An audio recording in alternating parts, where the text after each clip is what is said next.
Jeremy Langdon. Enzo, hello. Manchester United have just made a massive announcement. Ruben Amorim is their new manager. He's only 39. He's never managed outside Portugal. What do you think? No, first of all the best to him. And again, if the people in charge they took that decision, it's because they think it's the correct one. So all the best to him and all the best to Man United.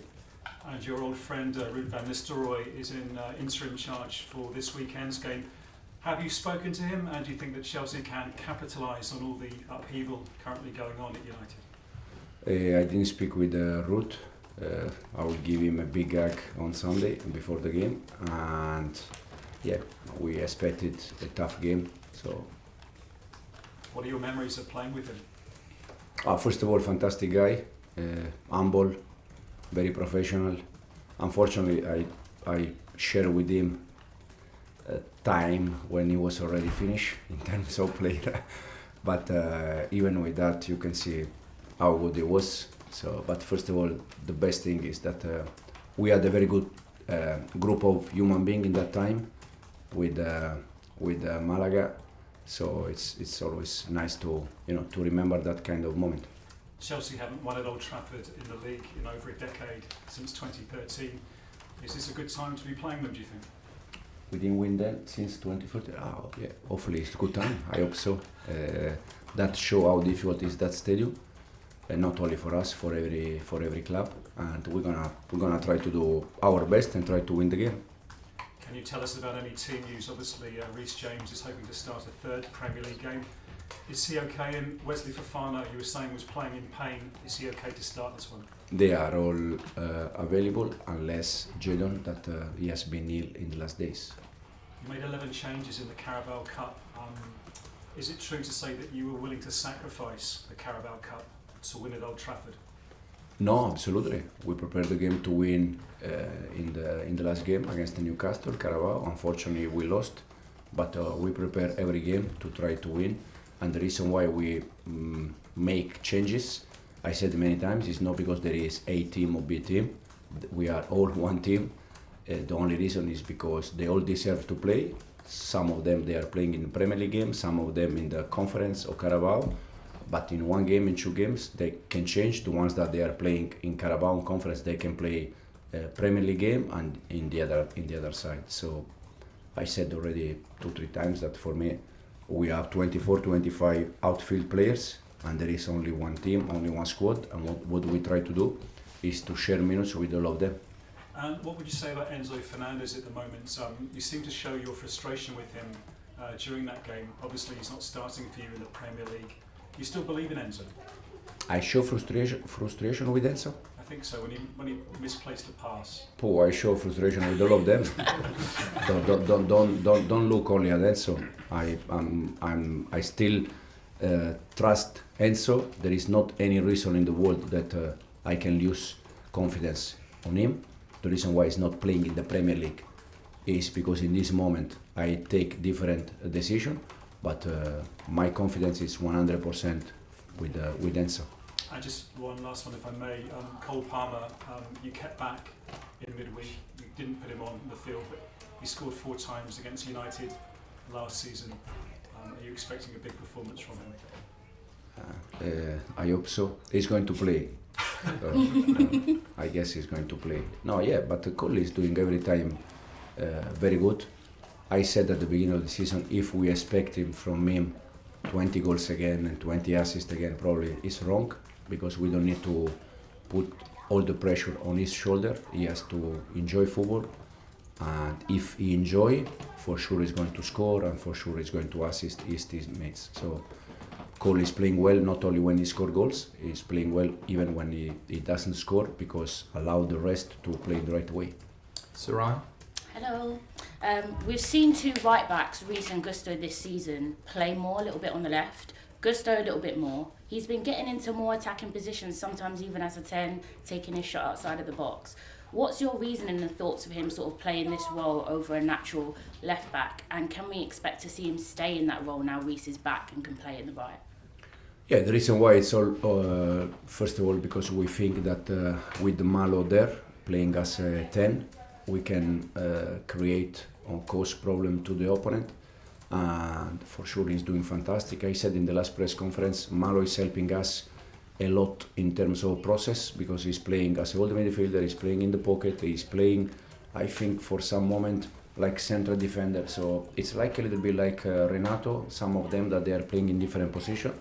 But for sure Malo is doing well and he's going to continue that way.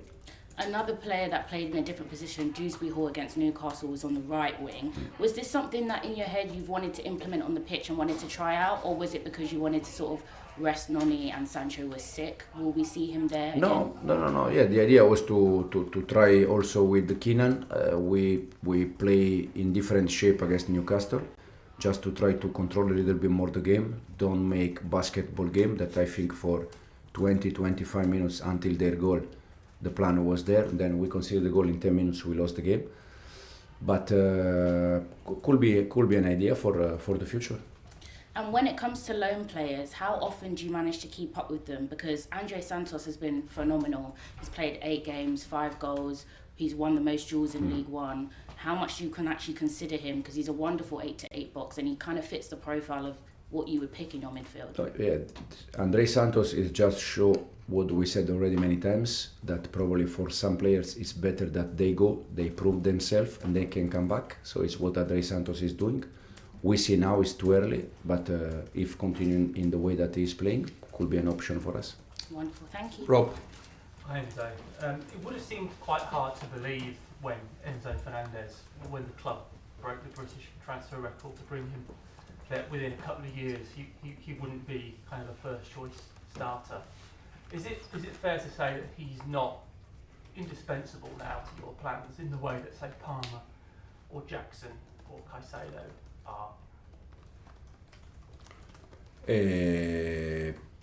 I like to say that we have, as I said, we don't have A team or B team.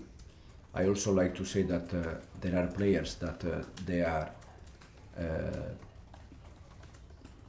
fantastic player, but for me we don't have indispensable.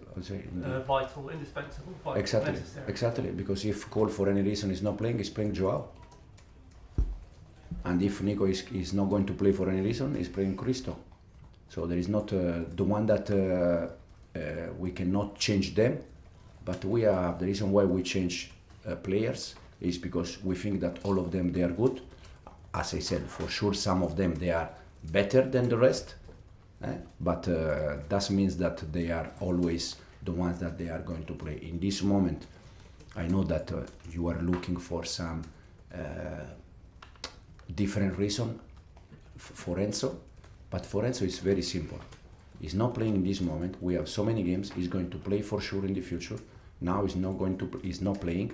That means that he's not going to play tomorrow in 2 days, and that means that Romeo and Moy they are always going to play, because in the moment that some of them drop, probably we can change. What do Caicedo and Lavia as a partnership bring the team that Fernandez doesn't? First of all, it's a matter of balance. I think in this moment Romeo and Moy they give us also physicality, strength in the middle. And this is the reason why we found the option Malo in the pocket. Otherwise, when we play with Enzo, it has to be Enzo and one between Moy and Romeo. And when Enzo move, probably we struggle a little bit in the middle in terms of physicality. That is something that in this moment Moy and Romeo they give us. But that means that in one game we cannot play with Joao and Cole in the pocket. Depends on the game. Probably soon we're gonna see Joao and Cole playing together in the pocket with a striker, but it's always the game that require a little bit different plan. Liam. Hi Enzo. A lot of Chelsea's goals this season have come from slightly quicker attacks, but you've spoken several times about you don't want the team to get involved in basketball games and give up quick attacks as well. How do you go about finding that balance? You mean the goal we score? A lot of the goals Chelsea are scoring are we quick score, attacks, yeah. but you've said you don't want to give up quick attacks to the other team as well. So how do you find that balance between playing slow but also trying to play fast at times? No, it's not. For me, it's not play slow or play fast. It's if you think Brighton game, we prepared the game, try to attack quick because the space was in behind, but we cannot plan the same game against Nottingham Forest when they sit back and they are in their side. So it's depend of the game. For sure, we are players in the wide area or in front that they can attack quick, for sure. But I said many times, the problem when you attack quick is then they're gonna attack quick and then become like Newcastle, up and down, up and down. That for physical team, physicality strong, it's much better for them than for us. But and probably the reason why we score many goals in the second half happened the same last year when I was at Leicester, is because probably the first half, because we touch, and they run, probably they cannot maintain that for 95 minutes. So second half, the last half an hour, they start to drop, and this is the moment that we start to create more chances and score goals. So depends a little bit of the plan of the game. Thank you. Rahman? Hi Enzo. In the last 6 games, no clean sheets, and 5 of those have seen goals scored in the 6-yard box. So against Gen, Panathinaikos, Curtis Jones in the 6-yard box, Isak's goal 6-yard box, Disasi 6-yard box. Is it one of many problems? Does this concern you? No, yeah. From the last 6, you said. Yes, it's no clean sheet, but 5 of those we've got. How many we won from the last 6? No, because if we concede 1 and we score 2, I'm happy. The problem is depends. No, it's I said many times. We have serious. We have many things that we need to improve. But I said the way we attack, but also the way we defend. For sure, it's something that we need to improve.